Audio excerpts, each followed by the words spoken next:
নমস্কার বন্ধুরা, আবার চলে আসলাম আপনাদের সামনে। পিয়ার ভিলেজ কিচেনে সকলকে সাদর আমন্ত্রণ জানাই। আজকে রেসিপি শুরু করছি। আজকে করব দারুণ স্বাদের চিকেন কষা রেসিপি।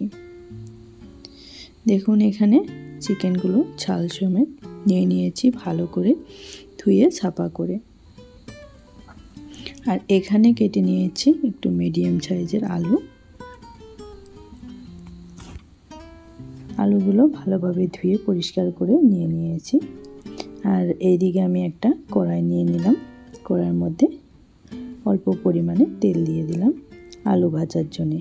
আলুগুলো প্রথমে ভেজে নিচ্ছি। আলুগুলো দিয়ে এর মধ্যে আমি একটু লবণ হলুদ দিয়ে দিব। লবণ হলুদ দিয়ে আলু ভাজলে আলুর কালারটা দারুণ চলে আসে। তাই আলুর কালার চেঞ্জ হয়ে আসা অবধি আলুগুলোকে ভালো করে ভেজে নিচ্ছি। যারা আমার ভিডিও আজকে প্রথম দেখছেন, ভিডিও দেখে ভালো লাগলে লাইক, কমেন্ট, শেয়ার করার অনুরোধ জানালাম। সঙ্গে চ্যানেলটাও সাবস্ক্রাইব করে নেবেন। দেখুন, আলুগুলো ভালোভাবে ভেজে তুলে নিলাম। আর এই তেলের মধ্যেই আর একটু তেল দিয়ে ফোড়ন দিয়ে দিব। ফোড়নে দিচ্ছি একটু গোটা গরম মশলা আর জিরে, হাফ চা চামচ।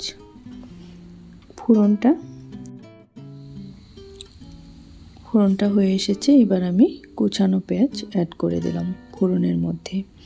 এবার পেঁয়াজ কুচিটাকে একটু লাড়াচাড়া করে এর মধ্যে আমি কুচিয়ে রাখা টমেটো অ্যাড করে দিব। কেটে রাখা টমেটোগুলো অ্যাড করে দিলাম। 3-4টে কাঁচা লঙ্কাও দিয়ে দিলাম ফোড়নের মধ্যে। এবার এইগুলোকে কিছু সময় ভেজে নিব। চিকেন রেসিপি আপনারা অনেকেই অনেক রকম পদ্ধতিতে করে খেয়ে থাকেন। আমি যেভাবে করছি তাই সকল বন্ধুদের সঙ্গে শেয়ার করে নিচ্ছি। এইভাবে চিকেন কষা রেসিপি একবার খেলে বারবার মন চাইবে খেতে। দেখুন, টমেটো পেঁয়াজ ভালোভাবে ভেজে নিয়েছি। এবার এর মধ্যে আদা রসুন বাটা 1 চা চামচ, জিরে, ধনে আর শুকনো লঙ্কা একই সঙ্গে বেটেছি 2 চা চামচ, আর পরিমাণ মতে লবণ আর হলুদ। সব কিছুই আমি বাটা মশলা এখানে ব্যবহার করলাম। আপনারা চাইলে মিক্সিতেও পেস্ট করে নিতে পারেন। এবার একটু মশলার পাত্রটা ধুয়ে জল দিয়ে দিলাম। এবার মশলাটাকে কষিয়ে নিব বেশ কিছু সময়। মশলা থেকে তেল রিলিজ হওয়া অবধি মশলাটাকে কষিয়ে নিব।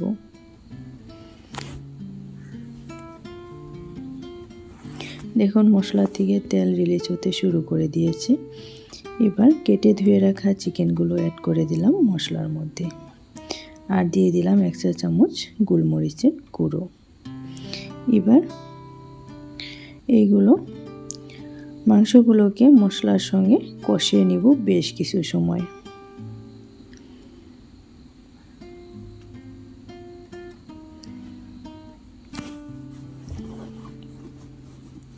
মশলার সঙ্গে ভালোভাবে মাংসগুলো কষিয়ে নিব। যারা আমার ভিডিও আজকে নতুন দেখছেন, নতুন বন্ধুদেরকে বলছি, ভিডিও দেখে ভালো লাগলে লাইক, কমেন্ট, শেয়ার করার সাথে চ্যানেলও সাবস্ক্রাইব করে নেওয়ার অনুরোধ জানালাম। এবার ঢেকে আর কিছু সময় জাল করে নিলাম। দেখুন, মাংস থেকে কিন্তু অনেকটাই তেল উঠে এসেছে।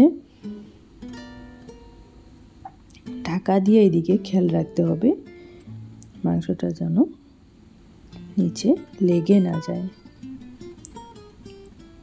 দেখুন, মাংসটাকে কিন্তু আমি বেশ কিছু সময় কষিয়ে নিচ্ছি। আর মিডিয়াম আছে রান্নাটা করব। দেখুন, মাংসের থেকে অনেকটা তেল উঠে এসেছে। এভাবে আমি আস্তে আস্তে মাংসটাকে কষিয়ে নিচ্ছি ভালোভাবে। এবার আমি ভেজে রাখা আলুগুলো অ্যাড করে দিচ্ছি। আলুগুলো দিয়েও বেশ কিছু সময় ভেজে নিব।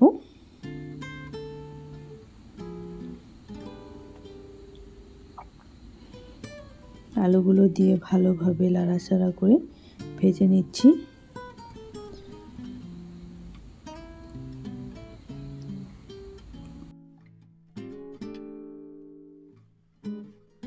হালকা পাতলা ডাল আর এই রেসিপিটার সঙ্গে ভাত কিন্তু খেতে দারুণ লাগবে। অবশ্যই অবশ্যই একবার এইভাবে ট্রাই করবেন, সকল বন্ধুদেরই খুব ভালো লাগবে। এবার অল্প পরিমাণে জল দিয়ে দিলাম। জল দিয়ে একটু ঢাকা দিয়ে দিচ্ছি। রান্নাটা আমি ঢাকা দিয়ে দিয়ে আস্তে আস্তে করব, খেতে কিন্তু দারুণ লাগবে। দেখুন কত সুন্দর কালার চলে এসেছে, খেতেও কিন্তু দারুণ হয়েছিল। আমি কিন্তু আর জল দিব না, আস্তে আস্তে এভাবে আমি রান্নাটা করে নিব। রান্নাটা কিন্তু আমার প্রায় শেষের দিকে। এবার আমি এর মধ্যে 1 চা চামচ গরম মশলা দিয়ে রান্নাটা ফিনিশ করব। দিয়ে দিচ্ছি গরম মশলা।